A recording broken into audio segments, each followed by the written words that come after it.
Delhi NCR में प्रदूषण के जो बहुत ज्यादा बुरे हालात हैं, सबसे पहले उसी के बारे में हम बात करने जा रहे हैं, क्योंकि एयर क्वालिटी इंडेक्स 400 के पार पहुंच चुका है। और आपको ये भी बता दें कि ज्यादातर इलाकों में हालात लगभग यही हैं। हालात बद से बदतर हो गए हैं। दिल्ली के कई इलाकों में पहुंच गए AQI 500 के करीब। आप अंदाजा लगाइए किस तरह पूरा इलाका बुरी तरह से कोहरे की चपेट में है। मतलब स्मॉग जो है वो और प्रदूषण से हाल बेहाल है। हवा की गुणवत्ता बहुत ज़्यादा खराब हो चुकी है। हवा की धीमी गति और ज़्यादा खराब कर रही है इस हालात को। सुबह की शुरुआत धुंध और कोहरे के साथ हुई है। पूरे दिन आसमान में स्मॉग की मोटी चादर के चलते विजिबिलिटी भी काफ़ी कम है। तो सर्दी का मौसम है, हवा कम चलने की वजह से बहुत ज़्यादा मुश्किलें दिल्ली एनसीआर को हर साल देखनी पड़ती है। आप अंदाज़ा लगाइए 498, 493 और कहीं 491 इस तरह के हालात बने हुए हैं ज़्यादातर इलाकों में। बुराड़ी में 470, चांदनी चौक में 470, द्वारिका इलाके में 456 के करीब एयर क्वालिटी इंडेक्स मापा गया है।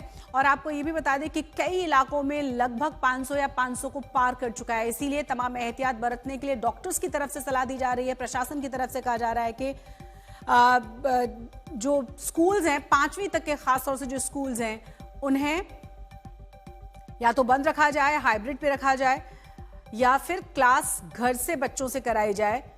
ऑनलाइन क्लासेस होनी चाहिए, उनके लिए ज्यादा खतरनाक हो सकता है। अंदाजा आप लगाइए कि किस तरह से हालात बहुत ज्यादा खराब है। हवा में जहर है। 500 के करीब एयर क्वालिटी इंडेक्स होना वाकई में चिंताजनक है और यह हर साल की स्थिति है।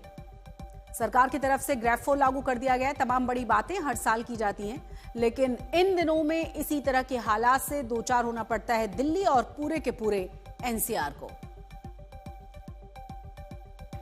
तो स्मॉग की मोटी चादर है, विजिबिलिटी काफी कम है। सुबह से ही कहने को 7:38 हो चुके हैं। बावजूद इसके बाहर की अगर तस्वीर आप देखेंगे तो लगभग वही नजर आएगी, क्योंकि अभी भी विजिबिलिटी काफी कम बताई जा रही है। हालात जस के तस बने हुए हैं।